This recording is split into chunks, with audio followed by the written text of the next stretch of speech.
शेतकऱ्यांसाठी आजच्या ठळक आणि झटपट बातम्या. लाडक्या बहिणींना जानेवारीचा हप्ता 26 जानेवारीच्या आधी मिळणार, आदिती तटकरेंनी दिली माहिती. लाडक्या बहिणींसाठी आनंदाची बातमी. लाडकी बहीण योजना जानेवारीचा हप्ता 26 जानेवारीच्या आधी लाभार्थी महिलांना मिळणार असल्याची माहिती महिला व बालकल्याण मंत्री आदिती तटकरे यांनी दिली. लाडकी बहीण योजनेचा डिसेंबरचा हप्ता आपण 25 डिसेंबर ते 30 डिसेंबर या दरम्यान वितरित केला होता. आता लाडकी बहीण योजनेचा जानेवारीचा हप्ता 26 जानेवारीच्या आधी वितरित करण्यात येईल. या संदर्भातील आर्थिक नियोजन अर्थ खात्याकडून महिला व बालविकास विभागाला प्राप्त झालेला आहे.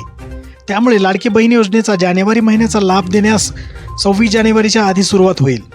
नंतर 3 ते 4 दिवसात या योजनेचे पैसे महिलांच्या लाभार्थ्यांच्या खात्यावर जमा होतील, असे आदिती तटकरे यांनी सांगितले.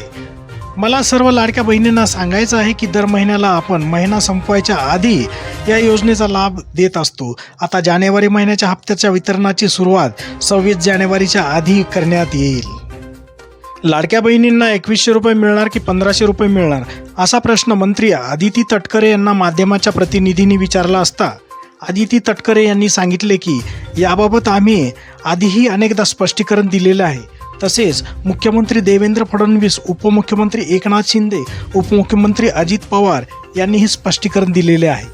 नवीन अर्थसंकल्पात लाडक्या बहिणींना 2100 रुपये देण्याबाबतचा सकारात्मक निर्णय घेण्यात येईल. मात्र सध्या तरी लाडक्या बहिणींना 1500 रुपयाचा लाभ आपण देणार आहोत, अशी माहिती मंत्री आदिती तटकरे यांनी दिली आहे.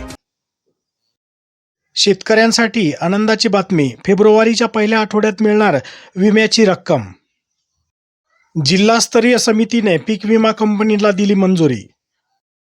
बीड जिल्हा खरीप 2024 मधील पीक नुकसानीच्या अनुषंगाने शेतकऱ्यांना नुकसान भरपाई मिळणार आहे.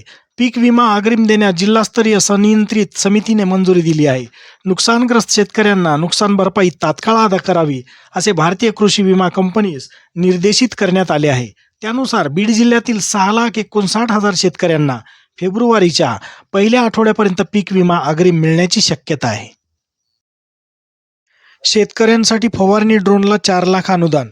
फवारणीसाठी शेतकऱ्यांना मजूर शोधण्याची गरज नाही. ड्रोनसाठी कोणाला अनुदान मिळणार आहे?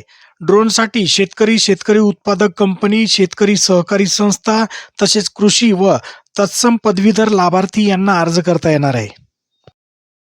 शेतकऱ्यांना लागली कर्जमाफीची आतुरता. पिकवलेला माल घरातच, शेतीमाल मातीमोल भावात विक्री.